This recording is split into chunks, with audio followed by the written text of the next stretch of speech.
right. The moment everybody's been waiting for. My team, 3 hours, coming up on 4 hours, but I finally paid patience. We got my Yep. Pittsburgh Steelers. Lots of headlines in the offseason for us. Omar Khan's first full season as GM. To put it at a minimum, he hit it out of with the O-line. I mentioned with Isaac Seumalo coming on over here. Nailed the draft.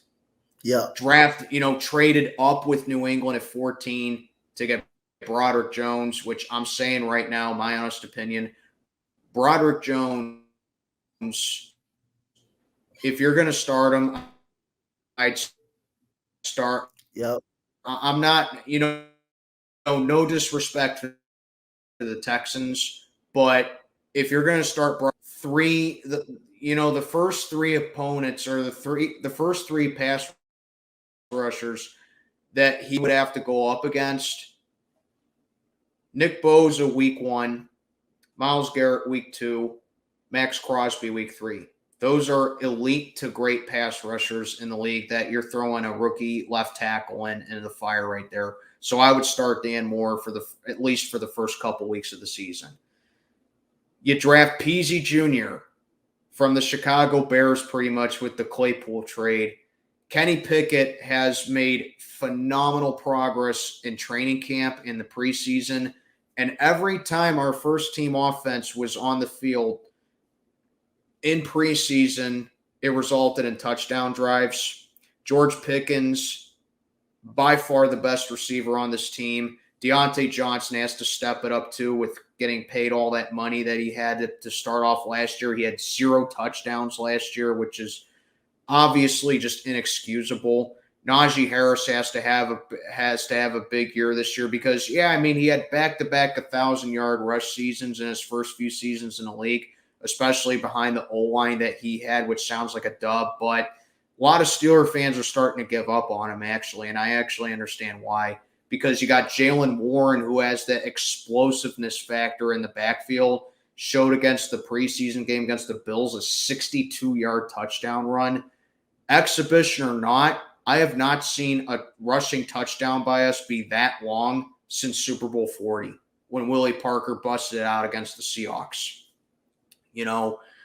Defense needed a lot of upgrades as well. Especially with the pass defense. You got Minka locked up. You got TJ locked up. You locked up Alex Highsmith a couple weeks ago as well. So your edge rush right there is all set. Then, of course, you get Keanu Benton in the draft, who's going to be like a great nose tackle for us. He gives me Casey Big Snacks Hampton sort of vibes. He's just going to be a big guy up the middle, stopping the run. You get Nick Herbig, great addition right there to the linebacking core. He had 6 sacks in the preseason. Great pickup and great value right there as well. And then, of course, now Desmond King comes from yinz guys over to us and pretty much the Kendrick Green trade, which I knew we weren't going to roll with 2 punters. It was another addition by subtraction sort of thing. If you saw my 53-man roster review I put out a couple of days ago.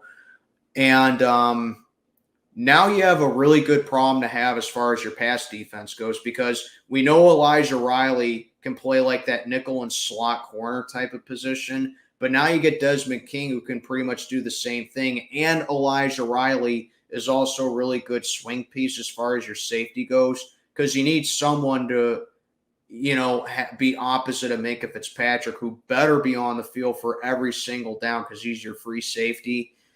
A lot of Steeler fans were saying that it was going to be Keanu Neal. A lot of Steeler fans were saying that it was going to be going to be DeMonte Kazee, who really stepped up to the range well last year. But now you add in Desmond King, who can play that corner slot, and you can platoon Elijah Riley, even call up Trey Norwood a little bit, who has that same capability. It's a really good problem to have that we have on the pass defense now. Omar Khan, living up to his last name. He really is the con man, which is what we call him over here in Pittsburgh. We call him the con man. And Now you factor in TJ Watt's going to be healthy for most of the season, because I'm not using it as an excuse, but the Steelers were 2-6 halfway through last year, finished up 7-2. The defense looks significantly different with TJ Watt on and off the field. But then, of course, you got Alex Highsmith turning in 14.5 sacks last year, a breakout year for him last year. So, in short, because, yeah, in case you can't tell, I was going first for this one. I wanted to say what was on my mind before I let you go. But in short, I have a lot of expectations for the Steelers this year. And in order for them to really reach their potential, these three things need to happen. Number one, Kenny Pickett needs to avoid the sophomore slump. He can avoid that easily because now he has much more weapons at his disposal. I love the Darnell Washington pick. He's been lighting it up in the preseason and training camp as well. He's going to be our sixth guy on the O-line pretty much because he has that blocking ability. Number two, Mike Tomlin has to work with this kind of talent as well. He's never had a losing season, and now it took like a quick retooling year pretty much just to get the Steelers back to being competitive again. And finally, number three, we have to be able to use our depth, because we were not using any of our depth last year for a good portion of the season because we were so reliant on our first team starters on both sides of the ball. But now Omar Khan comes in, makes all these moves, and he makes our incredibly thin depth even better. So if the Steelers can do those three things this year, I think this is head and shoulders a playoff team. I really do. We barely missed the playoffs last year. We went 9-8 last year, a year where no one thought we'd do anything, which I'm not in love with a 9-8 record, okay? I'm not in love with that. But considering what we had and we barely missed the playoffs, it would have been awesome for these young guys to have at least one playoff game under their belt. But now we built off of that, and I think we're ready to compete in this division again. Are we as good as Cincinnati? Probably not. But I think we can be better than Baltimore and Cleveland this year. So my prediction for the Steelers, and it all starts, Sunday. We play the 49ers. That's going to be a physical type of football game, which if you're like me, if you love defense, that's your kind of game right there. So my prediction for the Steelers, honestly, I think we up our record by 2 more games. I think we can win 11 games this year. Possibly, I think we can make the playoffs this year. And I think our ceiling, if we play all our cards right and absolutely everything goes right this year, those three things happen that I mentioned happens, I think we can win 2 more games. A 13-win team, and I think we can win a playoff game. I don't think we're good enough to make the championship yet, but I think the furthest we go is probably divisional. But our floor, let's say Kenny Pickett struggles and the sophomore slump is real. Najee Harris continues to dance around in the backfield. The absolute worst case scenario, TJ gets hurt and has to miss a significant amount of time again, and the pass defense suffers. Patrick Peterson shows his age. Peasy Jr. gets manhandled in coverage and rookies, which I'm expecting him to look like a rookie. Broderick Jones has some rookie mistakes as far as the left tackle spot goes, and the offensive line just doesn't live up to par, and the AFC North gets the best of us again because we play an incredibly tough division. So I think our floor is Mike Tomlin's first losing season with 7 or 8 wins. So those are my thoughts on the Steelers, our absolute ceiling, and I plan on using this as a timestamp for a video that I'm just going to put out, later Monday or so. But yeah, what are your thoughts on the Steelers this year? I like the Steelers, man. I like the Steelers this year. I'm very high on them. And as me, I'm a big Mike Tomlin fan. I'm a fan of his, the way he coaches, the way the team, no matter, how big of a drop-off people may think they have, they're going to always find a way to play hard. And, Mike Tomlin is one of the most respected. The organizations as a whole is one of the most respected organizations head coach within, I believe, 30 years for the Pittsburgh Steelers. That's very good, man. Very good consistency. 55. 55 years, that's very good. Consistency. They pay very patient with coaches. I really like it. They don't got to go through the backfire of hiring this coach, firing the next coach, hiring this coach. They very much their patient organization. And like you said, y'all hit this draft right on the head. Broderick Jones, one of the top offensive linemen coming up out of the draft. You got him. He's going to be very big, especially coming from that Georgia front. Keanu Benton. You got Keanu Benton, who's very good from Wisconsin, man. Keanu Benton is gonna someone that's gonna stuff the middle along with Alex Highsmith and T.J. Watt. Joey Porter, very good. I like Joey Porter, very good sound, and it's very good of him going up against Kenny, going up against George Pickens. Even though the catch by George Pickens with viral, but that's competition. Oh, yeah.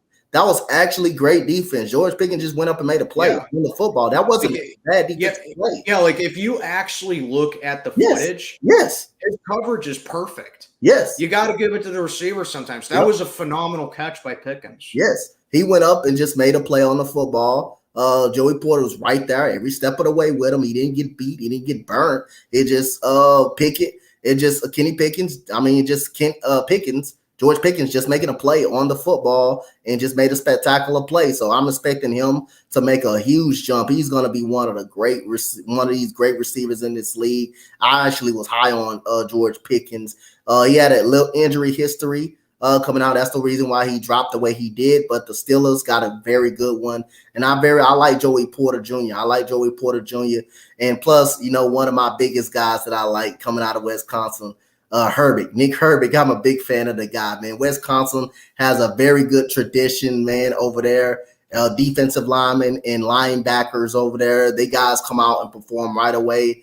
And Darrell Washington from Georgia looks really good, man, in the passing game, in the blocking game, in the run game as well. So the Steelers, man, I like the Steelers, man. I'm a big Mike Tomlin guy, and I got respect for the organization. I'm actually high on them, man. Like I said, I got them at 10 wins. The ceiling for them, everything break right, they can get 12 or 11 wins. But it's all up Kenny Pickett. Kenny Pickett makes that next jump. Steelers going to be fine. They're going to be good. I need Deontay Johnson to be more consistent, as a wide receiver. But I think the ceiling is great for the Pittsburgh Steelers as being on the defensive side. And if Kenny Pickett can take that next jump this season, I think they're going to be fine. I think they're going to be 10 wins. And that's my third wild card team right there. I think they can actually sneak a wild card spot right there. So, and they can be a tough out. When they get in the playoffs, they can be a tough out, and they can be one of them annoying teams. When they get hot, they can go to an AFC championship game. It's all about when you get in the playoffs, everything start over. The hottest team wins. The hottest team wins in any sport. What if it's baseball, basketball? Hottest team is going to win, especially in baseball. The hottest team that gets there, they're going to win. They're going to win and get there. And I think the Steelers are one of these teams that nobody will want to see in a playoff stretch. Nobody will want to see going into a playoff stretch or play in the playoffs because they're going to have an opportunity. But Kenny Pickett, if he can take that next jump, I think the Steelers will be something to see as being a Steelers fan like yourself, and just be me respecting the organization. And Mike Tomlin, if he was I think Mike Tomlin, it was people last year when they were struggling saying, should Mike Tomlin be on a hot seat? Hell no. He should allow to lead the organization whenever he gets ready to lead the organization. He should be allowed to go out on his own terms. That's how respected he should be. So I'm high on the Steelers, man. I love the Steelers. I love what they're doing as an organization. Yeah, Tomlin's with us until at least 2025 because that's when his contract expires. So, you know us. I mean, the only thing I don't like about us is that we don't fire head coaches, or that we don't fire coaches in general, which is it's a double-edged sword. Like if this guy is working out, then obviously you're not going to fire him. But if he's not working out, no, we're just going to wait for the contract to conveniently expire and then let him walk. But like Tomlin is extended until at least 2025. So we'll just see how it goes from there. But yeah, like definitely I am super pumped about the season to begin, man.